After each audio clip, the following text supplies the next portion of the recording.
We'll get ourselves rolling.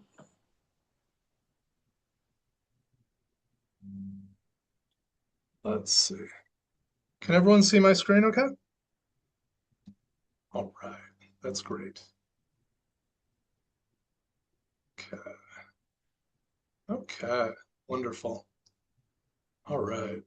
Okay, so I just want to, before we go too far, so I just want to kind of start. So I'm going to get into what the training is, the framework, who we are, all that stuff in just a second. But I do want to kind of start by saying, we're in such an unusual time right now. Things like bias um, have really become wrapped up in politics. And I'm using that term very broadly and generically. And part of the rationale for today's, training is, to move beyond this discourse and get back to what bias really is, which is factual, it's real, it's long established. And then think about ways we can increase our awareness of it and strategies to move forward from it.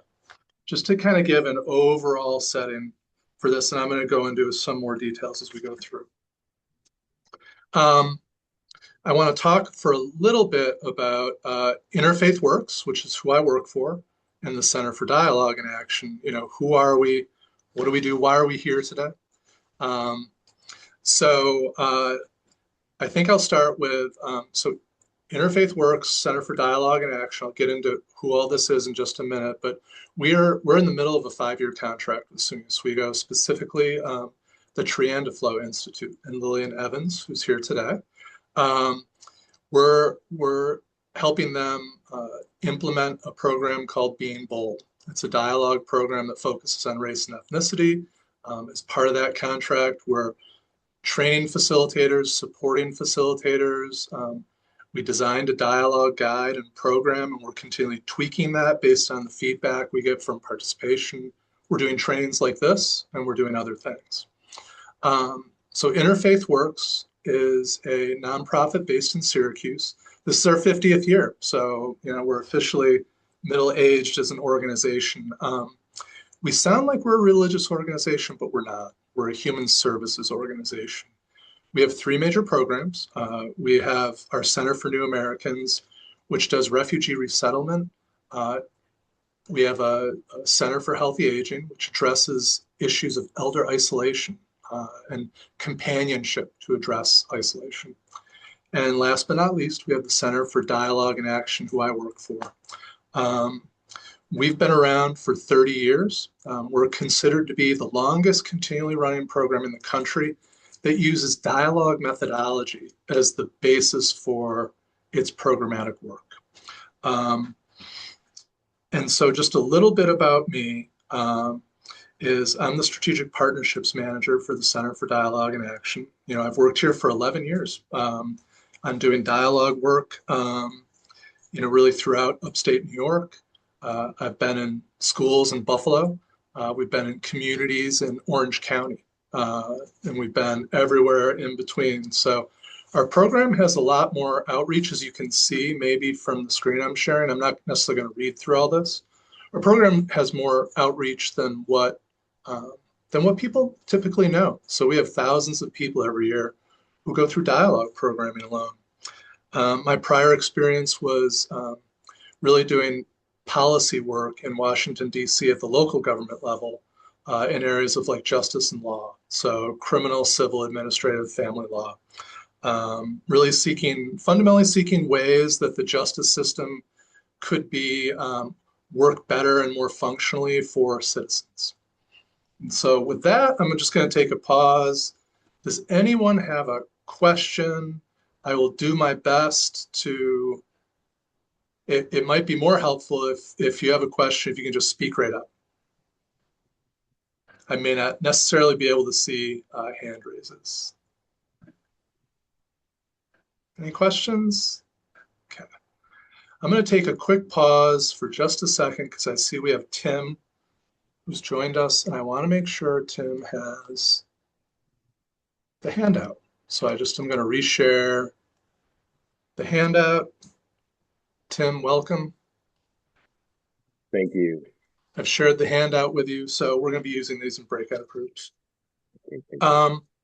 So we were asked to deliver a training program called Beyond Bias using some of our department's program materials and our thinking. We're going to be dividing this training up into really three parts: understanding, awareness, and basic strategies to address and move beyond bias, or hoping to do so. So our framework, and I'm going to read this. All of us have complicated identities which can impact how we work with others and in ways we may not realize, and thinking about bias more generally. This session is going to be less a training and really more of a reflection on what bias is and strategies to address it. This is very much, dialogic methodology. You all know things and are aware of things, and we want you to bring that to the table to make the training more robust and richer. So really, this session is about understanding, awareness, specific strategies to counteract bias. So we have a mindset we always like to do whenever we do a training or dialogue, and the mindset really is three parts. Be open-minded, be an active learner, don't rest on what you think you might know, be brave, be willing to take risks, and then seek first to understand. This is from, some of you may know, this is from Dr. Stephen Covey. This is really kind of critical, like trying to put ourselves into other shoes, consider a perspective from a different viewpoint. We're going to get into that. That's a lot of what overcoming bias can be about. And I think I want to share just a quick little story as we move forward, because I want you to have a little bit of a better understanding about who I am and how I kind of think about bias. I was doing, late last year, I was doing a facilitator training at a high school. And I was really in my head about the training because I never know the people I'm going to run into. I don't know who's being trained. I don't know what they think. I don't know how they're coming into the program. And I've experienced a lot of different people doing this work over the years. And so I'm really trying to I'm in my head thinking about who are the people, what might be possible challenges. And I was in the restroom and someone walked in, a male lacrosse coach. And I just remember thinking, like, I wonder if he's going to be in the training. And I was a little like, I could see he was like tall, lacrosse coach guy. And I was like, oh, I wonder what this is going to be like. And then it turned out he was. He sat down at the training, and it turned out he was a math teacher. And I would say to you that there were biases that were going off in my head, about athletes, about math teachers. And, I made sure to kind of be aware of what I was thinking. And the great thing was, it turned out he was a wonderful facilitator. I was thinking a math teacher might be really in binary thinking, not attuned to feelings.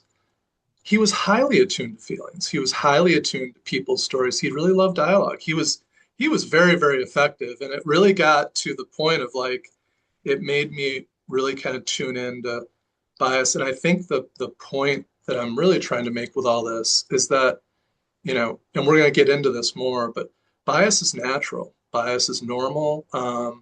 It's just what are the strategies we have to become aware of it, and what are things we can do to counteract it.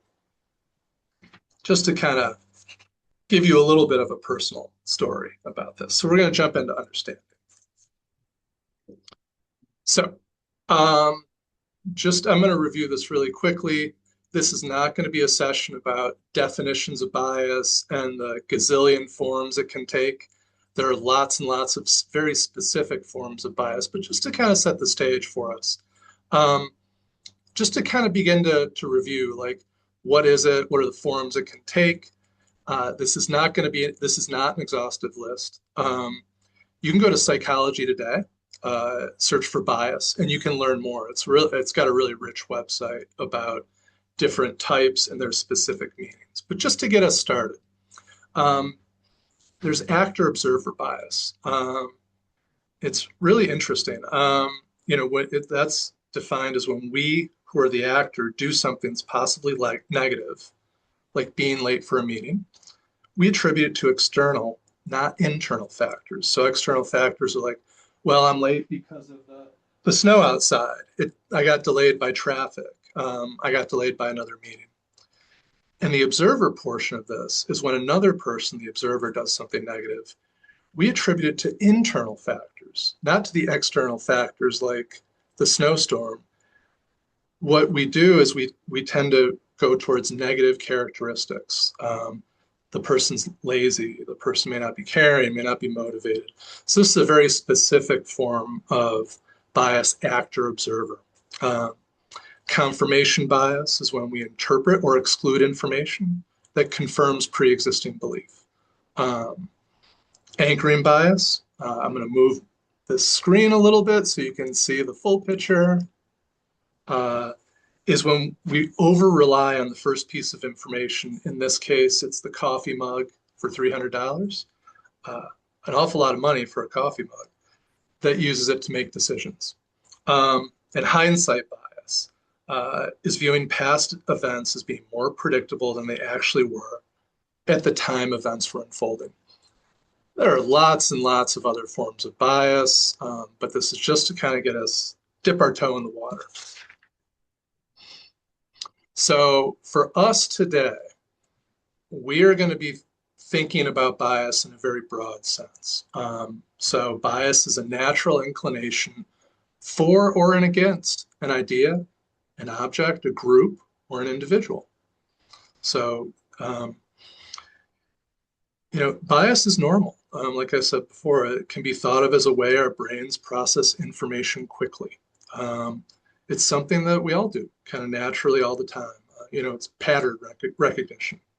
We're all shaped by our experiences as well, to develop shortcuts to process systems, process culture, process experience. So, just really kind of putting a point in it. So bias is normal. It's not a value judgment. Okay. So we're going to take a little bit of time, not too much, maybe about 10 minutes. And we're going to just dip our toe into the water on a social identity wheel. So for all of you here, this is the time to open up your participant handout, go to your email and see the link I sent, or go into the chat and click on the link. I hope that works for you all. We're going to want to have you take this with you into the breakout groups that we're going to set up. But this is a tool that we use in our dialogue program called the Social Identity Wheel. So hopefully you have a pen and paper with you as well, because it could be helpful to take notes. So this is a tool that we use to think about identity and bias, groups and bias. So what we're going to do is have you take about 3 minutes to fill out this wheel. You can use, again, a piece of paper and a pen, and answer the questions that are in these different boxes.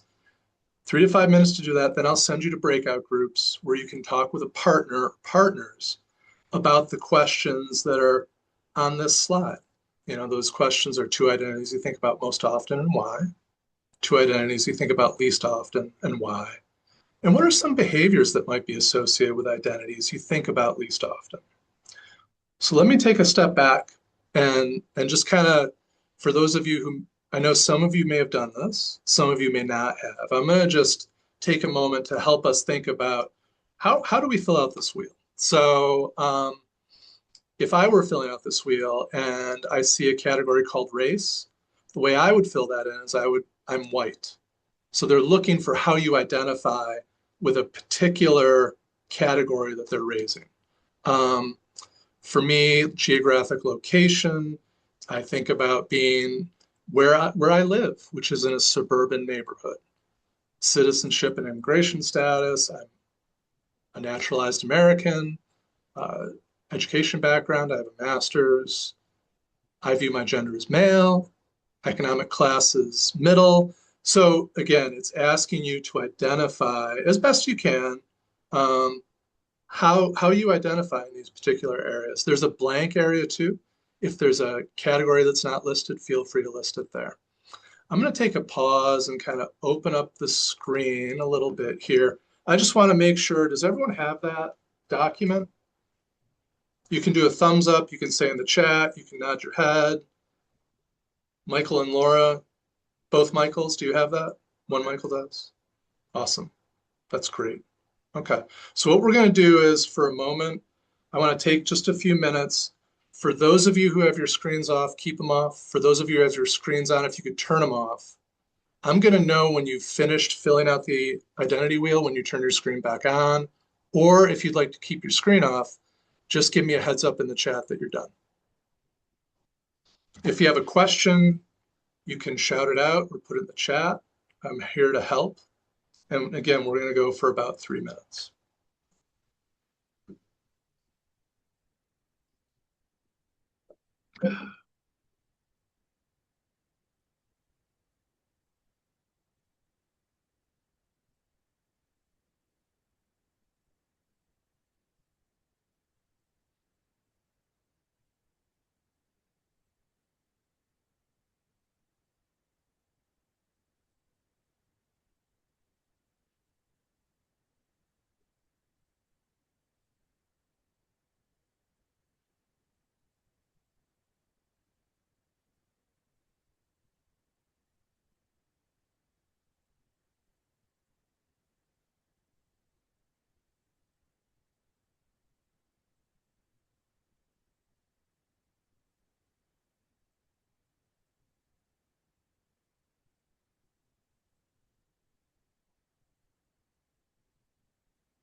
How's everyone doing?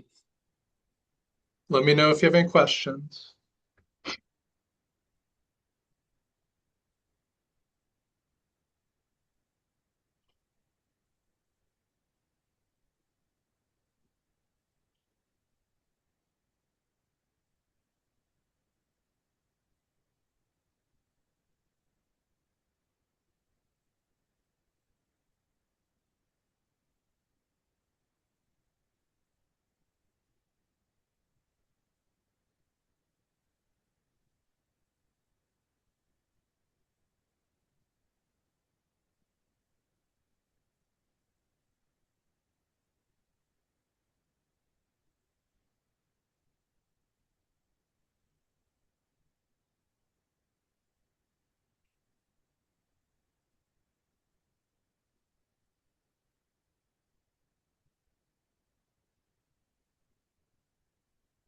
Let's see if we can try to finish in another minute.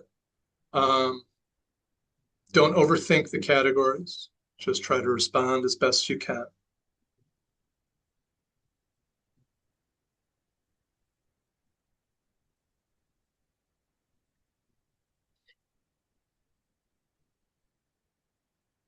And remember, I'll know you're done when you either come back on the screen or you let me know in the chat or verbally that you're done.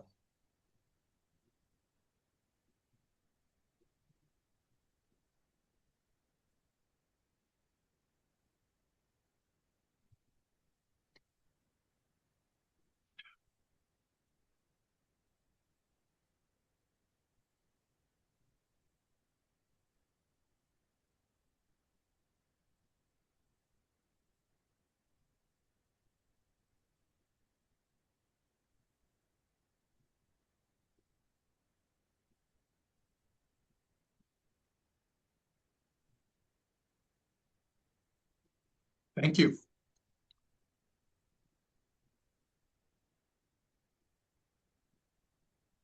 I think it looks like everyone is done. Am I right?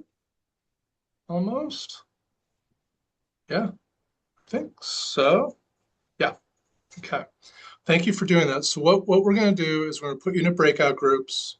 Um, just take like 10 minutes to talk with your partner about the top 2 identities you think about the most and why. The identities top two identities you think about the least and why? And what are some behaviors that might be associated when we're not thinking about identities? Sound good?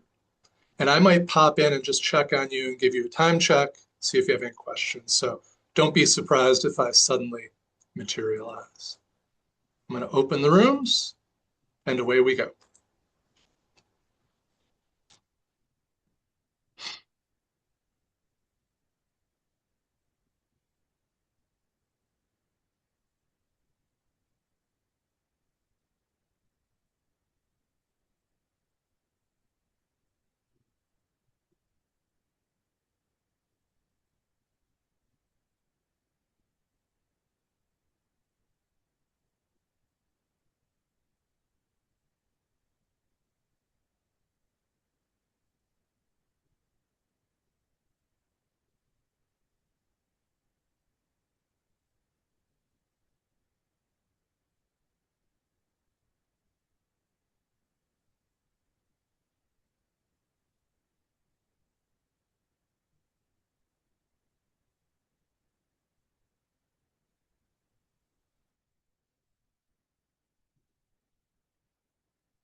Madison, I have to believe that you created these breakout groups. I just wanted to thank you. Yeah, no problem. I don't think I manually put them in there. I think they just were assigned, but Oh, really? Okay. Because yeah. I when I went to create them, they just popped. But oh, maybe I just had it.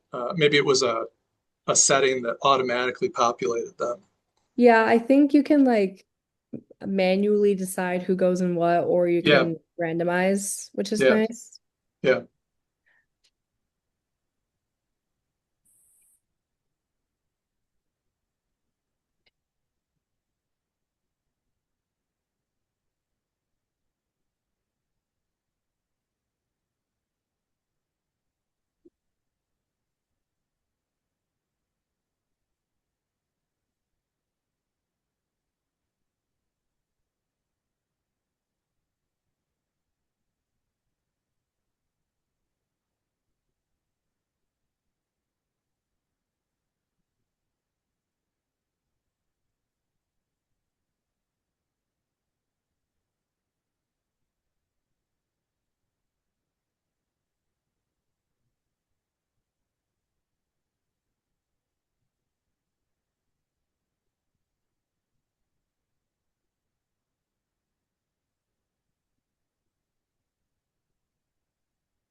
Okay.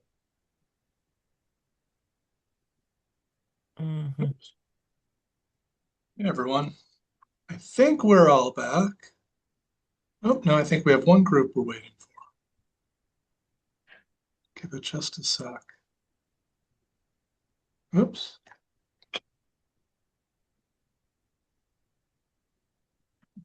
Yep, waiting for one more group. And we'll do a quick debrief and keep ourselves moving on.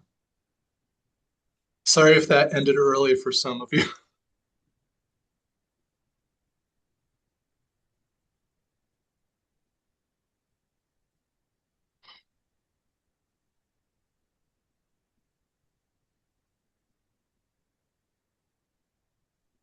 Welcome back. Okay, good to see everyone back. Reshare my screen. Okay, so just really quickly, uh, just I want to open this up for just a quick little debrief. So maybe one group is willing to share what are the identities you thought the most about and why?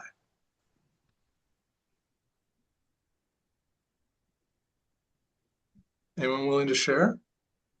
I think Either here or in the chat? I think me and Allison, we kind of talked about some identities that are showing up that are newer for us Oh, recently. hmm, So thinking about the way that like we interact with people. So um like I talked about personally like caregiving. So my dad is hmm, in a different state of life, and which means I'm in a different state of life. So hmm, that has just come up as something that I wasn't thinking about maybe 5 years ago or even hmm, like 2 years ago. But now has come back up, and Allison shared one about her that are identities that have moved, and that we have had to re-engage with in different ways.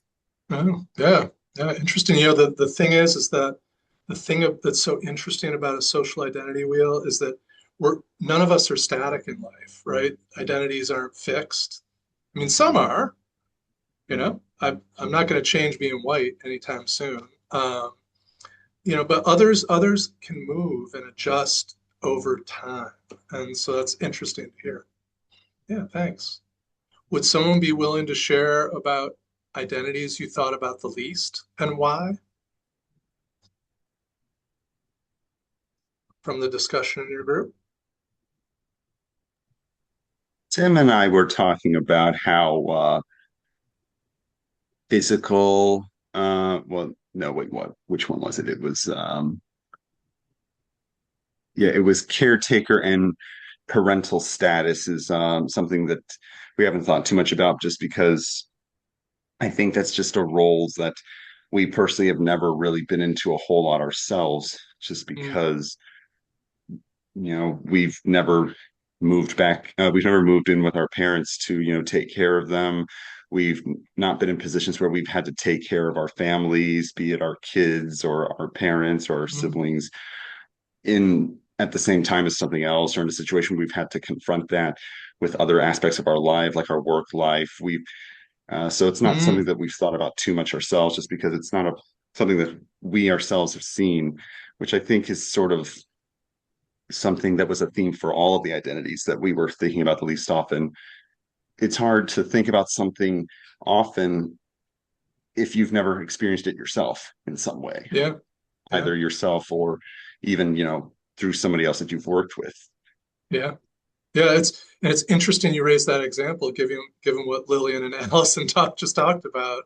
Um, and yeah, that's yeah, it you know, and one of the advantages of a social identity wheel and why we consider it as a tool is it allows us to bring to the forefront things we're not thinking about and what that might mean. Um, yeah, and so the last question I'd be curious if anyone talked about this or what you may have talked about was, and it's a difficult question, like what are behaviors that are associated with things that we don't think about? Again, this is the reflection part of this training is, it's a difficult question. Like, what might be behaviors that we associate when we're not thinking about things that maybe other people are experiencing. What did you talk about with respect to that? Maybe we can have one group share what they discussed.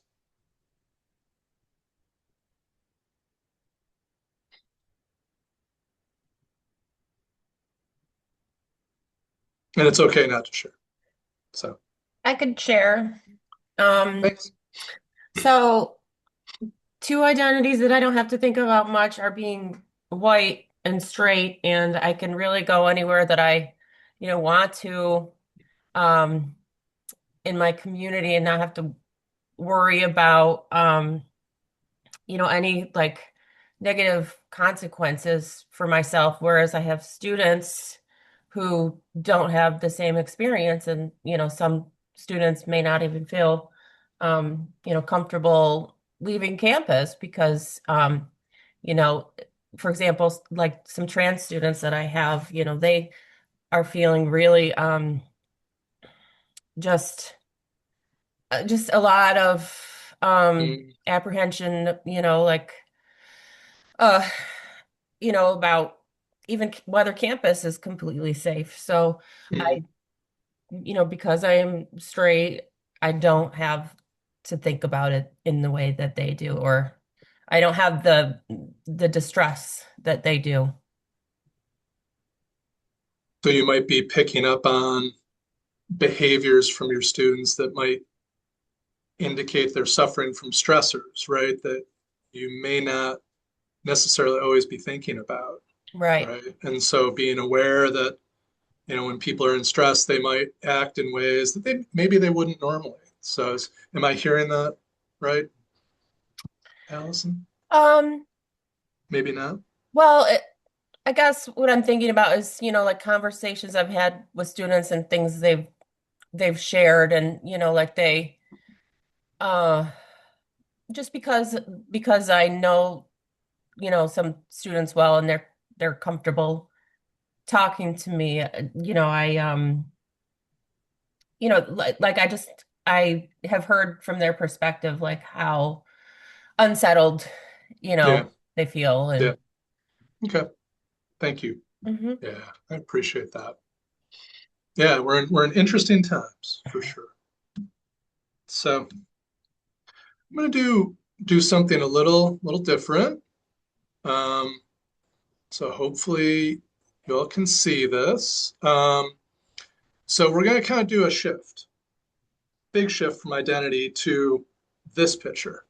So take a good look at this picture, and um, what do you notice about the footpath? I'm going to direct you to the footpath in the picture. What do you notice about that? How would you describe that? What do you see as you look at that footpath? It's a desire path, by the way. A desire path is regardless of the design of something. It typically is when people walk and they're walking to get from point A to point B in the fastest way possible, not taking a meandering, architecturally designed approach. So,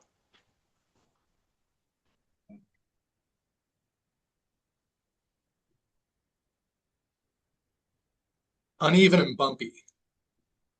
Thanks, Michael. It's not very straight. Thanks. Another observation? Yeah. People walk off the path. Exactly.